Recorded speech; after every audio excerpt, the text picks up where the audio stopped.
армысыздар, құрметті тыңдармандар, менің арнама қош келдіңіздер. Бүгінгі видеода миға оттегі жетпей жатқанын қалай білеміз? Қанға оттегінің қандай қажеті бар? Мидың қызметін қалай арттырамыз? Қан неге қоюланады? Осы және тағы басқа сұрақтардың жауабын айтатын боламын. Видеоны мұқият соңына дейін тыңдап, мені қолдап, тіркеліп, лайк басып, достарыңызбен бөлісе отырыңыз.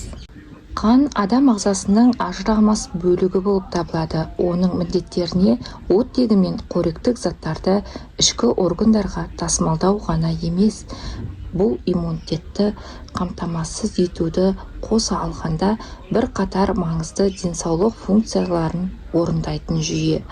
Қан өте қою болса, ұсақ тамырлар мен капиллярларға ену қиын.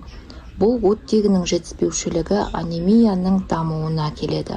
Бұл жағдайда қанның ұюы, инфаркт және инсульттің пайда болуы ғажап емес. Алғашқы белгілеріне басталысымен-ақ арнайы мамандардан кеңес алыңыз. Күнделікті күйбең тіршілікте жиі стресстік жағдайлар орын алып жатады. Стресс гормондарды, қан тамырларын тарылтып, қан айналымын айтарлықтай бәсеңдетеді.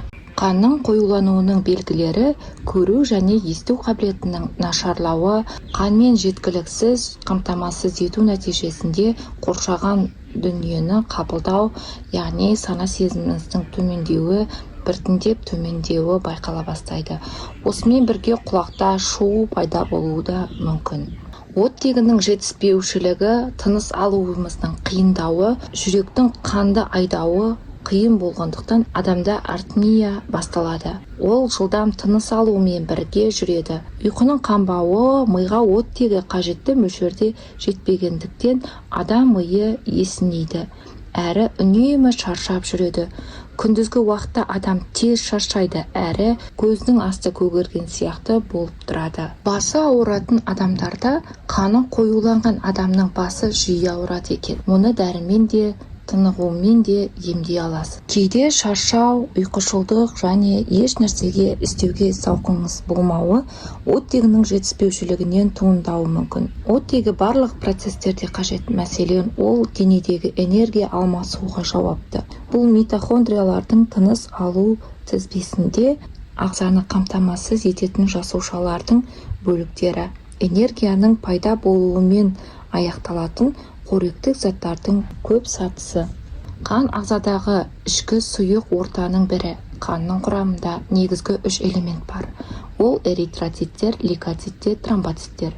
Эритроциттер оттегіні тасымалдаса, лейкоцит микробты өлтіреді, ал тромбоцит қорғанысқа жауап береді. Қанды ұйыту да оны тромбоциттердің жұмысына тікелей қатысты. Мәселен, сіз бір жеріңізді жарақаттап алсаңыз, сол жер қанап жатқан кезде тез арада осы тромбоциттер көмекке келіп, қанды қоюландырып, қанның бетіндегі қабыршақтар осы тромбоциттер болып табылады. Қанда оттегісі көп адамдардың денсаулығы да жақсы болады. Орташа есеппен алғанда адам жүрегі минутына 5 литр қанды айналдырады. Оның ішінде оттегі де бар. Егер қанға оттегі жетіспесе, адам денсаулығы нашарлай бастайды.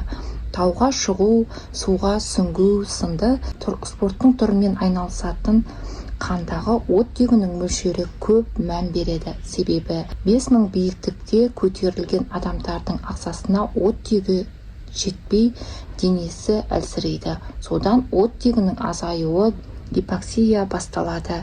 Егер оттегіге ашыққан ағзаға дереу ауа бермесе, өкпесі мен басы ісініп кетуі мүмкін. Сондықтан альпинистер өзімен бірге қандағы оттегіні өлшейтін арнайы құрылғылар мен оттегі толтырылған баллондарды алып жүреді екен. Кейде шаршау, ұйқышылдық және еш нәрсеге істеуге зауқыңыз болмауы оттегінің жетіспеушілігінен туындауы мүмкін. Денедегі оттегінің жетіспеушілігі тағы қандай белгілері бар?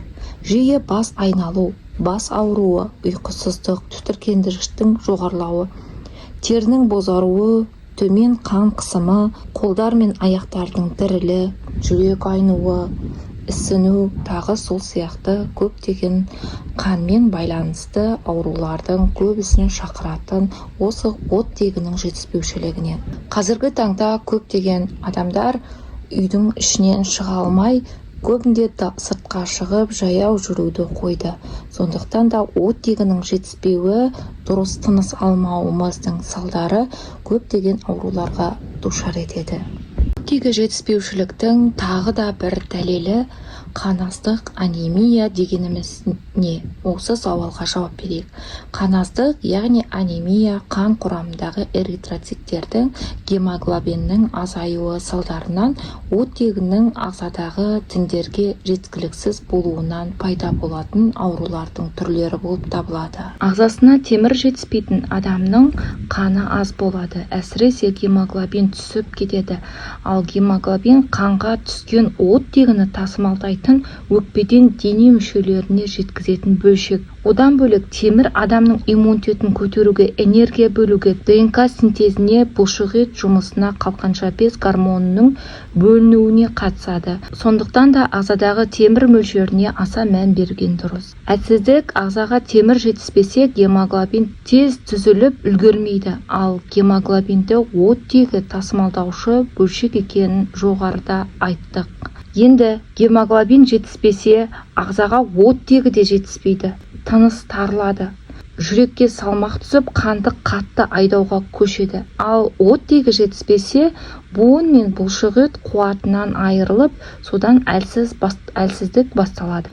Бет әлпетіміз бен шаштың құрғауы бәрі оттегінің жетіспеуінен шығады. Басымызға оттегі жетпесе, құйқаға оттегі жетпей, шашымыз құрғап, теріміз құрғап кетеді. Оның үстіне темір шаштың өсуіне қажет микроэлемент. Ол жетпесе, шаш түсе бастайды.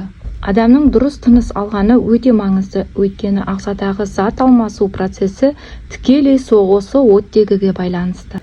Тыныс алу әдісімізді өзгерту және дұрыс тыныс алып үйрену арқылы өміріміздің көптеген кезеңдерін ілгерілей аламыз. Біз дұрыс тыныс алғанда иммундық жүйеміз нығайып, ауруларға төзімділігіміз артады. Өйткені дененің әрбір мүшесі қажетті мөлшерде оттегін ала алады. Күнделікті жаяу жүріп, немесе бір орында емін-еркін отырып, арқаңызды, иығыңызды тіктеп ұстап, емін-еркін ауызбен емес, мұрынмен күнделікті дұрыс тыныс алып, жаттығу жасап, немесе жаяу жүру өте пайдалы.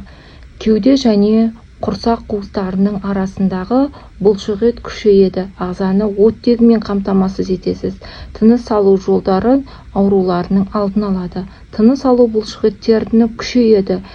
Өңештің, қарынның және ішектің жиырылу жұмысын ынталандырады.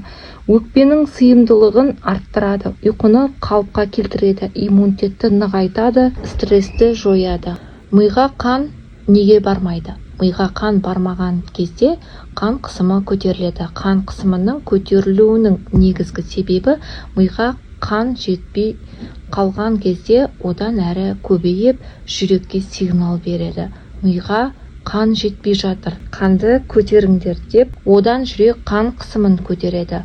Осы сәтте бас ауруы, қан қоюлануы, қан қысымының көтерілуі де көбейе береді. Адам ол қан қысымын түсіретін көптеген дәрілерді үнемі ішіп отырады.